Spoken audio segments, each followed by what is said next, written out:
उसके बाद पिंपा और वीर अपनी माँ को थोड़ी देर में देख लेते हैं और तेजी से दोनों उसकी तरफ दौड़ जाते हैं।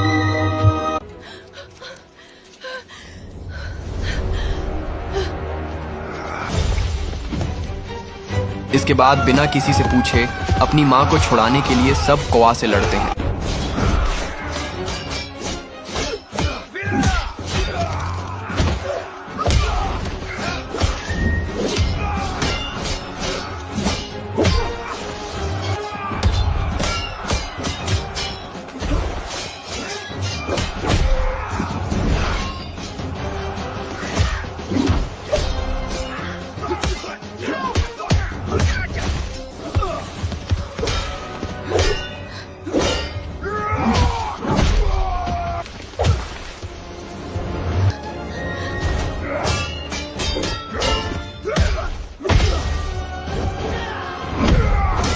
हम हाथ जोड़कर हार मान रहे हैं।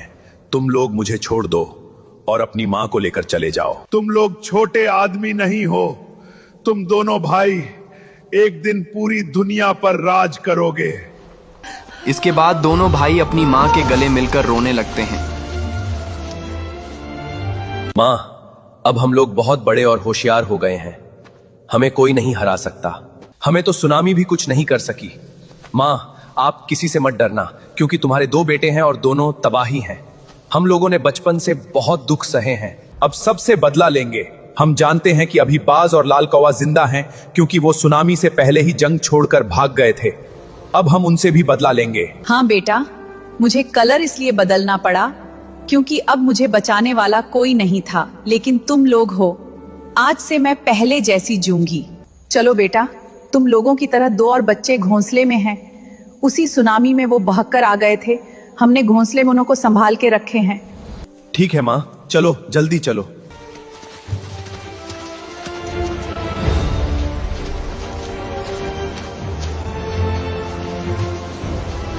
इधर लाल सांप की मालिक को शुतुरमुर्ग अपने जाल में फंसा कर ले जाते हैं।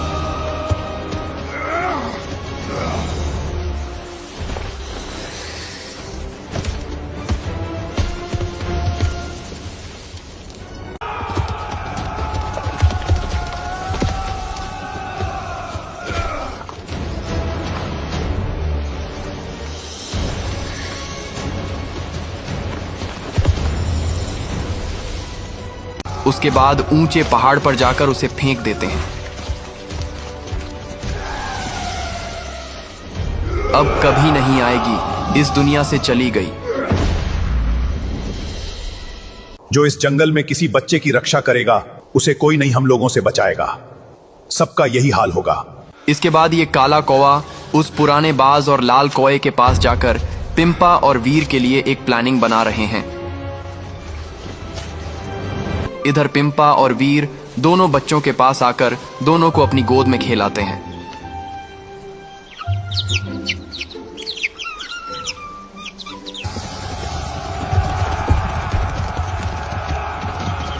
तभी वही शुतुरमुर्ग का गैंग तीनों को घेर लेता है।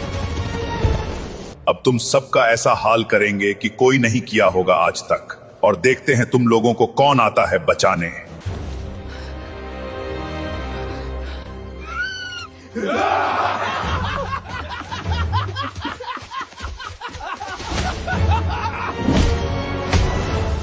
अब जो इस बच्चे को बचाएगा, उसका भी यही हाल करेंगे। तुमने बहुत बड़ी गलती की है। आगे क्या होगा ये जानने के लिए लाइक और फॉलो करके कमेंट में लिखो पार्ट 15।